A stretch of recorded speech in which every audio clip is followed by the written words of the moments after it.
Welcome to another Turn 'em Sideways channel video. I've got a brand new series for you. It's called First 40. This is going to be a 40 card deck for a new legend alongside a 15 or so card maybe board, where I kind of break down the ideas that I've had about this legend to get you started on your journey to play it if you're excited about the legend as well. We're starting things off with the new orange and yellow legend, Fiora Grand Duelist. She is a very exciting new legend that gets to channel additional runes when you create units, when you make units mighty. And she also, as her signature spell, has a counter spell, letting her do a lot of the powerful things that Set does, but also not running low on runes and having the ability to actually counter some of the big spells in the end game. Trade off, of course, the value that Set can generate by reviving units. And while Fiora may not necessarily be the best orange-yellow legend now, Set may still be better in Spirit Forge. I think there's a lot of really cool things that you can do with Fiora and a lot of reasons that you might want to jump in on the list.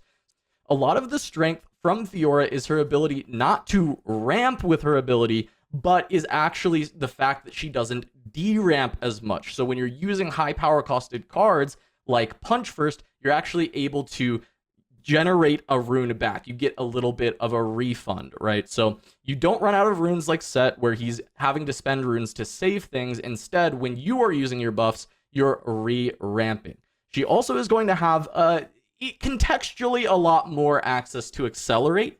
With Fiora Worthy in the champ zone, you basically have this onboard version of being able to continually buff up units and ready them so that you can kind of over and over again recur that value, whereas Set is more reliant on things like Showstopper to kind of have that same effect. And of course, I mentioned as her signature spell, she has a counter spell, which is not previously available within the orange and yellow colors. So while those are her strengths, she does have some weaknesses as well. Her card draw is a little bit lacking, so you have to supplement it through the battlefields. And I've also included Jax in the main board to be able to help you get some additional card draw. And then also, if your opponent is able to deal with Fiora Worthy, you can struggle with being able to continue to accelerate units out, as you're kind of stuck with only cards like First Mate, and you are just having to play things out and then the next turn push them in. Also, just in the orange and yellow colors, there's not a ton of base removal that you necessarily want to play in this deck. Things like Vengeance are a lot less exciting, and so really it comes down to Challenge being the best option. I also think that in general, Grand Duelist really wants combats, and we are, at least in the early Spirit Forge meta, dealing with Draven as the top dog, who also wants combats, but he avoids the combat damage from happening very frequently, which is where Fiora can really excel, especially with the orange color. And we'll start to talk about that a little bit here, as you can see the brand new card Punch First being such a massive staple in this deck, where you're spending the 1 energy, the 2 power, and you're getting that refund from Fiora Worthy, which is just so impactful, making it essentially only cost that single power. On top of that, you get refunds on these equipment that you're going through. You're playing BF Sword, Doran's Blade, and as you equip them to your different units, you're taking them from below the 5 might threshold to above it, which not only refunds that equip cost by letting you channel a rune with Grand Duelist, but also could allow you to ready that unit via Worthy, which just gives you so much of this early flexibility. So I want to talk a little bit about the battlefields, because they start to tie into that a little bit. My game 1 battlefield is going to be Veiled Temple, and this one I actually just started doing a little bit more recently. For a while, I was on Monastery of Harana, and I'll talk a little bit about that later, but Veiled Temple says when you conquer here, you may play, you may ready a friendly gear. If it's an equipment, you may detach it. And often detaching equipment is not super valuable unless you're maybe a deck like Jax, but even Jax can just move equipment without having to detach it. But in this deck, by reducing the might below 5 of a unit, you can then re-equip it to trigger both Grand Duelist and Fiora Worthy. So you can go in, conquer Veiled Temple, detach an equipment, reattach it to the same unit, ready it, and retreat it if you are in a situation where you need the points but you can't look for a combat. The other option is sending 1 unit into Veiled Temple, conquering it, detaching an equipment from them that was already there, to then play another unit, attach the same equipment, and then ready them with Fiora Worthy to move into the other battlefield. So it opens up a lot of really unique play lines with a battlefield that not many other legends and decks can actually utilize.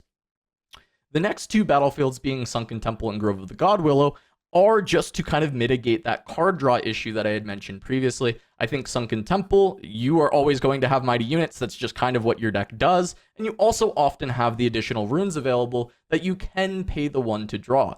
Meanwhile, Grove of the Godwillow, you can adjust your playstyle slightly to look a little bit more hold heavy. You have a lot of combat tricks. You can intend to hold on to them to make sure that you can play for that hold and look for that additional card draw. So I really like these as the setup. My go first would be Grove of the Godwillow. Go second would be Sunken Temple, as far as whether I win or lose that first game on the Veiled Temple. So let me go through a little bit of the early drops, some of the cores of the deck, right? We've got Pit Rookie and Unsung, as well as Doran's Blade as our 9 2-drops. And then from there, we have Lucian Merciless and First Mate in that 3-drop slot that can happen if we are going second, and we don't want to just lead with Worthy. Often when you're going second, you'll just play the Fiora Worthy out, but if you think there's the opportunity for your opponent to just immediately kill her when you play her going second, I would wait and hopefully look for either one of these 2-drop plays or just a First Mate or a Lucian. The reason for the 2-drops that I've selected with Unsung Hero and Pit Rookie is I think that Pit Rookie giving some buff value for the couple copies of Call the Glory, and also being able to take any unit that is at a 4 and push it over the top to Mighty is quite good, as well as the synergy with Set Brawler, which we'll really cover Set Brawler later, as that is, I think, the MVP of this entire deck. Meanwhile, Unsung Hero, really nice, just easy combination with BF Sword. Turn 1, Unsung Hero. Turn 2, BF Sword, equip the Unsung Hero. It is now a mighty Unsung Hero that your opponent does just have to kill at some point, as it is trying to control a battlefield. And if they kill it, you just get 2 cards on the refund, unless they've been able to reduce its might. So I'm just very happy having that combination in this deck. She's often drawing you 2 cards. If she doesn't, she's just a 2-drop for 2. That's kind of not a big deal. You can also sometimes trade her in as a 5 with a buff into a bigger unit, and then at least get the card refund for what you traded by getting 2 back. Just a generically pretty nice 2.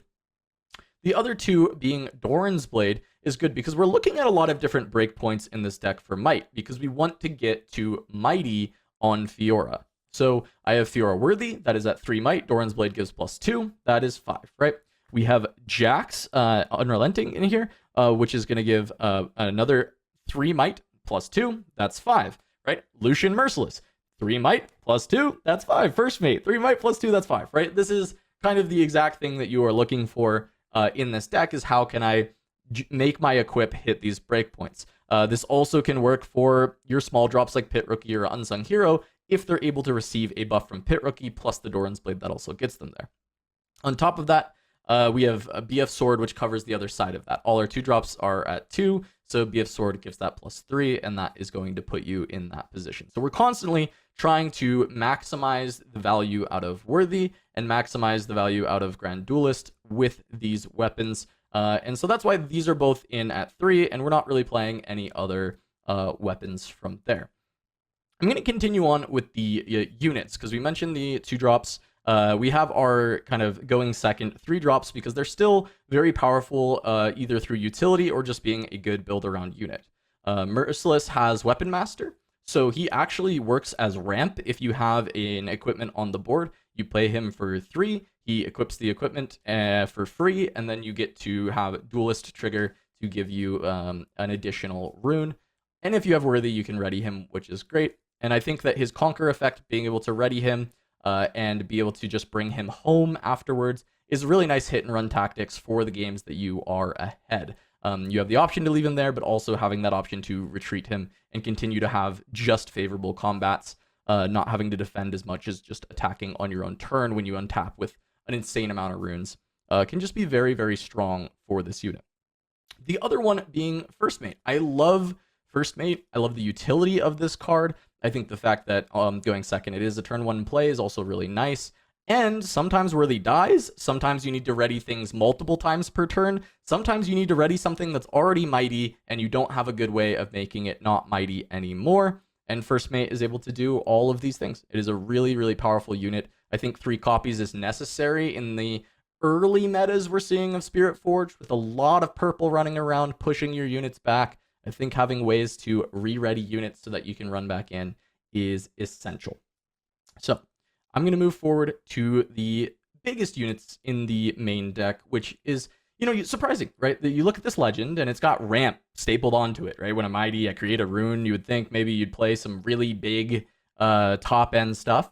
But I actually think that the ability to activate Grand Duelist and activate Worthy and actually power dump later on in the game with your punch first, with your riposte, with the, all these different power costs is actually really nice. And it's about getting those refunds so you don't actually run out of runes. So I start with Jax. He's got Weapon Master, which is of course really good with the early equipment that we've got. And he has the text, when you attach equipment to me, you may pay 1 to draw 1. This is going to help with our draw engine, right? And we tend to have enough runes that it is completely okay to pay the 1. The power cost, a little annoying on Unrelenting, I'm going to be honest. Usually it gets counteracted because he'll pick up an equipment when he comes in and re-ramp, and you didn't have to pay for the equipment, so it kind of gets that refund.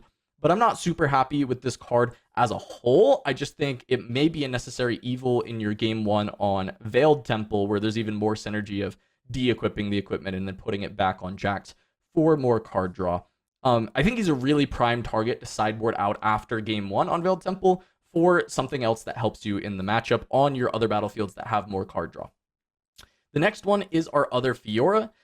This is going to give us some access to ganking, which is really cool because she's always mighty in this deck, realistically. Either she's a 4 that you've gone into one side with, and then the next turn you can just cast like a punch first and move her over, or you're more likely you're going to have one of your 6 copies of equipment on the board already, or a pit rookie, or any other number of things to have got her to mighty. And I just think that she's a high value unit that doesn't have a power cost, so lets you continue to kind of scale your runes and use the power for other things that are stronger while still being a really impactful unit, which I'm quite happy with this card in general in the Fiora list. It's not something that I think is uncuttable. I think there could be better options that exist, but I've found her to be quite nice to play with, and I've been happy with the card.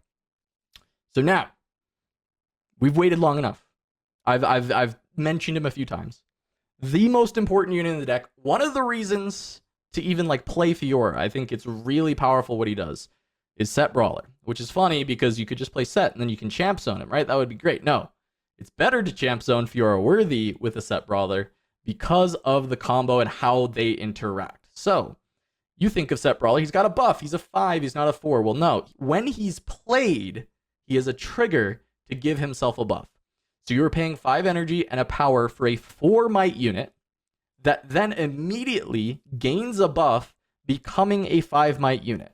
And so the way that this works is it immediately triggers Grand Duelist to refund that power cost that you paid, that 1 body power, and also triggers Fiora Worthy so she can immediately pay an order to ready Set Brawler. He is just accelerated in this deck at all times if you have Fiora Worthy on board, which is amazing. As going second, you could turn 1 Fiora Worthy, turn 2 Set Brawler accelerated, kill literally anything that's on the board. The other amazing thing that happens with this is Set Brawler, when you spend his buff, and he's at 5 might, he becomes 4 might, and then increases to 8 might, which makes him become mighty. So if you have a Set Brawler that exists on the board already, you are able to ready him and generate a rune just by spending his buff, because you'll go down to 4 and then up to 8. And the way that this just synergizes with the legend and with the chosen champion is so much fun, and it is really powerful. It is a very strong thing that Fiora gets to do, and I think that pretty much all Fiora decks should or will be running 3 copies of Set Brawler forever. I think this is like such a powerful combination of cards, and yeah, I think it is by far one of the best reasons to play the deck. So from there, I do want to talk about the spell suite that I've included in this first 40. We've got Punch First, Sabotage, Riposte, Hidden Blade Challenge, Call to Glory, Primal Strength, and a Divine Judgment. There's obviously the very fun ones, the Elephant in the Room, and the Divine Judgment, and the Sabotage, and I'll get into them in just a second, but I want to talk about the just kind of general suite. I think 3 of Punch First is going to be in all your Fiora decks. She basically gets to refund 1 of the energy. It is 5 might on 1, or refund 1 of the power. She is it is 5 might on an action speed, 1 energy spell. I think like all orange decks basically are playing 3 copies of this. It's an incredibly broken card. I don't know if I can really explain it much deeper than that. Call the Glory. Now, this one is, I've started cutting a few copies. I used to be playing a more buff-heavy version, but I think even with just Pit Rookie and Set, you actually find a lot of opportunities to cast this for free, and paying 3 for 3 is not actually the worst thing in this deck, because you often are able to pass with a good amount of runes up. So I like Call the Glory. The 3 breakpoint is good for your 2 drops to be able to grant them Mighty and give you a rune sometimes when you cast this as well, which is really, really powerful. And then Primal Strength. This is what I've actually seen missing from a lot of Fiora decks recently that I personally have felt is really good. Not only does it give you the opportunity to give things Mighty, but also Fiora just happens to have a lot more runes than a lot of other decks at any given point in the game. And oftentimes you find yourself in spots where you don't really want to develop an additional unit on a turn, and you're kind of passing with 6 runes, even though you still did develop something and you're just kind of in the safe spot. So being able to have Primal Strength available that your opponent has to play around, or they just get blown out by the +7 might, is really, really nice to have. And I've been very impressed with this card. I think obviously you have to side it out against green, because I think 3x Defy is just going to be everywhere. But it is something that can be really good into the decks that can't manage it nearly as well. And then lastly, of the ones that actually give buffs, there is going to be Riposte. This is the signature spell. This is so important for the deck. Being able to have a counter spell in orange-yellow is ridiculous. I mean, it's not a counter spell that can be countered by Defy, can't be countered by Not So Fast, has to be beaten by something like a Hard Bargain or a Wind Wall, which at the end of the day, you may still have the runes open to deal with the Hard Bargain, and Wind Wall is not the most popular choice as a whole. So very happy with Riposte as a card in this deck. I play 2 because into decks that you don't want that many counter spells, drawing a bunch of these can feel really bad, especially with the card draw issues. But I do have a third. I would always put a third in your sideboard for this deck, because I think in the matchups it's good. This card is absolutely insane. Now for the kill spells, Challenge and Hidden Blade, we're pretty much always going to be higher might than our opponent, at least at some point. So Challenge combined with, Set Brawler, combined with a Primal Strength after you conquer one side, and then you can challenge a back row unit. Really powerful, really straightforward. Honestly, I could see myself go to 3 copies. And then Hidden Blade, I think having hidden cards is really nice to synergize with Divine Judgment, if we're going to have that in the deck. And then also just in general, having a card that just says, I'm going to kill your guy is really nice to have. And yellow having access to 1 at a cheap cost is quite good. In a pinch, you can use the hidden to kill your own unit to draw some cards, but generally, I think I find myself using this on the opponent if they kind of create something that somehow I cannot push over just on normal damage. The last 2 are going to be a Sabotage and a Divine Judgment. Sabo is going to allow me to get rid of any specific spells that are maybe going to deal with my Fiora worthy, or are going to completely blow up my spot, whatever that may be. And Hand Information, when you were a deck playing a lot of combat tricks and playing 4 combats, is crazy. You know exactly what to play around. So I really like Sabotage, and it's another card I would consider more copies in the sideboard for the matchups that it really feels good. Divine Judgment, this one I want to explain a little bit, because it's just 1 copy in here, and it doesn't feel like I've constructed the list exactly for Divine Judgment, and that's true. And I wanted more so to talk about that there is a lot of potential for Divine Judgment in Fiora, and you might be able to find an even better way to abuse it. Fiora really wants to play around a few equipment, like maybe a BF Sword and a Doran's Blade, or 2 BF Swords or something at some point in the game. And you kind of want to focus on a few units that you're constantly buffing up and using them to win combats and retreating them, etc.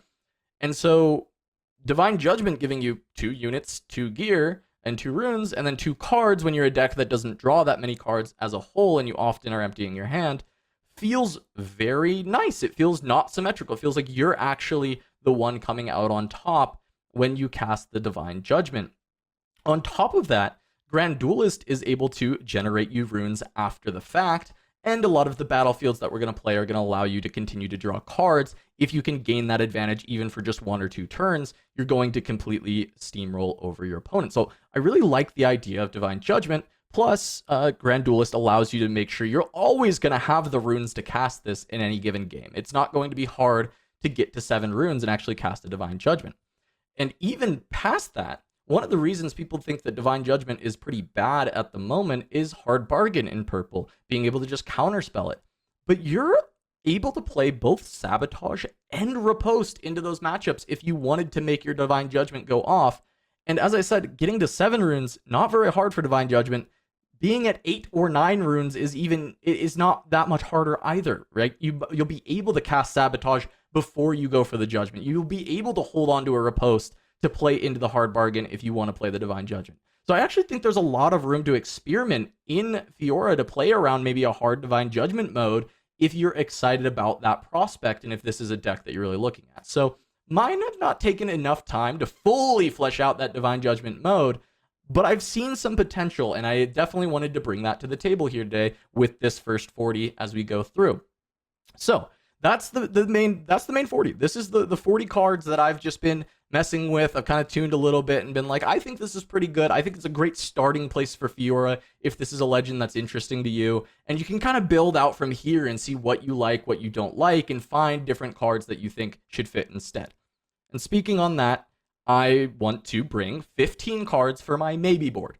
This is what I may be considering to go into this deck. Maybe these cards are actually worthwhile, or on top of that, this is also cards I think either should or will be in your sideboard depending on the meta, right? So these are some of these cards I think are definitely going to be in your deck, but they'll be in your board. To start things out, I want to talk about, I mentioned Monastery of Hirana earlier and buff synergies as something I had messed around with a lot. So I'm going to just start there. On this maybe board, we have Warmog's Armor, Drefarian Glory Seeker, and Sea Monkey. And on top of that, Monastery of Hirana is a battlefield that would exist on this maybe board as well. They're all able to give additional buffs, which synergize with Call to Glory, which is very powerful to have additional ways to have free Call to Glories. And then also, with Monastery, when you conquer here, you can spend a buff to draw one. You end up getting a lot of card draw from this that is mostly not symmetrical. A lot of other decks do not generate buffs and do not get value on Monastery. So I like this as a potential game 1 battlefield. Recently, I'd swapped over to Veiled Temple and tried it, and I liked it similarly. To be honest, I'm not sure which one is better yet, but I liked some of the play lines of Veiled Temple, and I wanted to share that more than the idea of like, well, if you put buffs in your deck, you can play Monastery, which I think is a little bit more obvious, and I think a lot of people will get to try that out. And it's possible that this is the best mode to try in Fiora, and you should have this in the back of your mind. But I encourage you to try out the Veiled Temple as well and see if there's play lines that you find even better there. Up next, as we go through, a lot of these are going to just be your tech cards. Unyielding Spirit. Look, if there's a lot of spell damage, a lot of Kaisa in the format, put Unyielding Spirit in your sideboard. If there's way too much, put 1 copy in your main board. Sabotage. If the Divine Judgment mode is insane, you're going to want more copies of this when you go up against decks that can actually counterspell the Divine Judgment. You want to be able to deal with it. Alternatively, if there's a lot of decks that are being able to kill Fiora worthy way too frequently, Sabotage is a nice, cheap way to deal with that, to try and stop them from having as many answers right away. From there, I want to talk about the 2 gear destruction. I've got Salvage and I've got Akshan.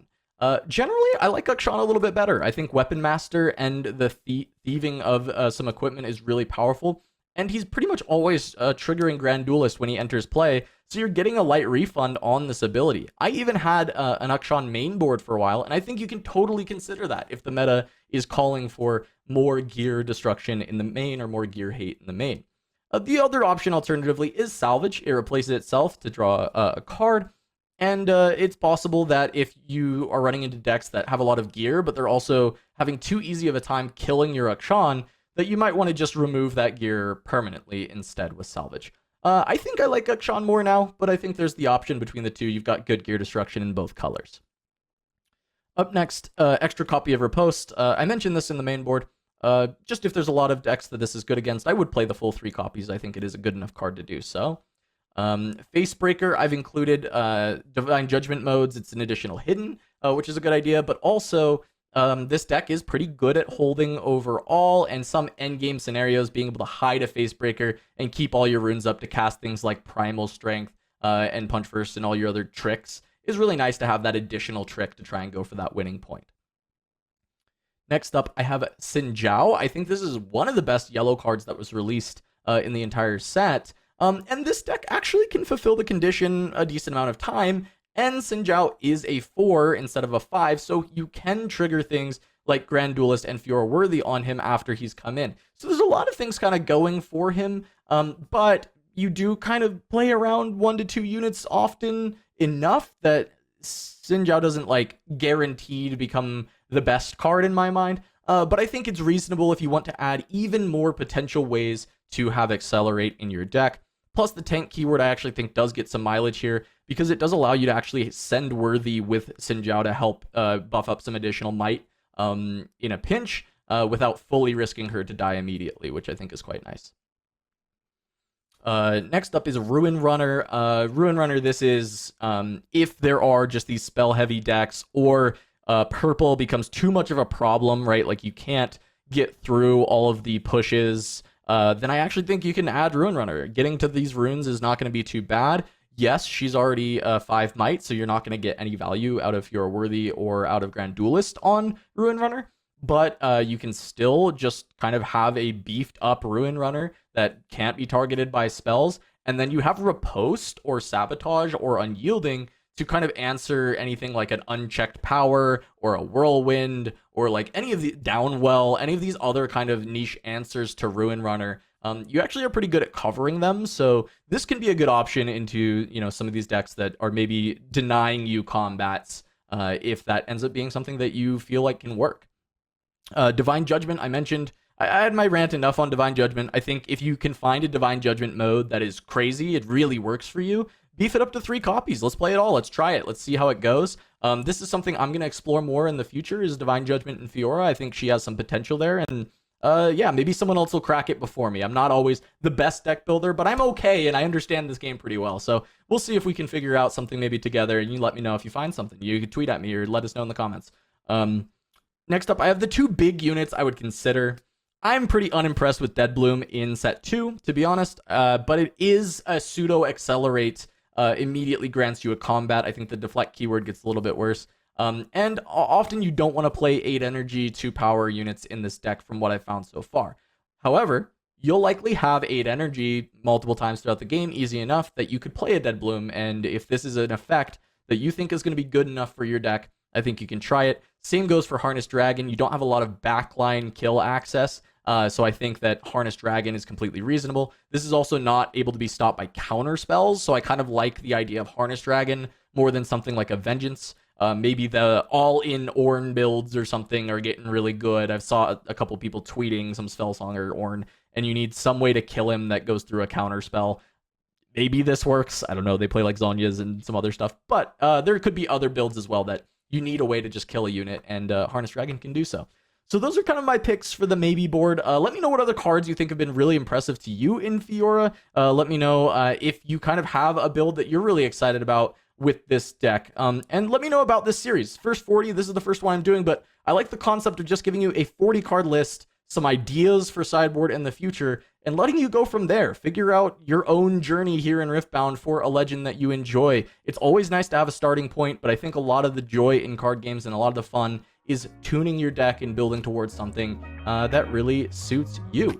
So that's going to be it for this video, but thanks so much for watching, and please subscribe if you enjoyed, and let me know what other legends you'd like to see going forward. I'll see you on the next one.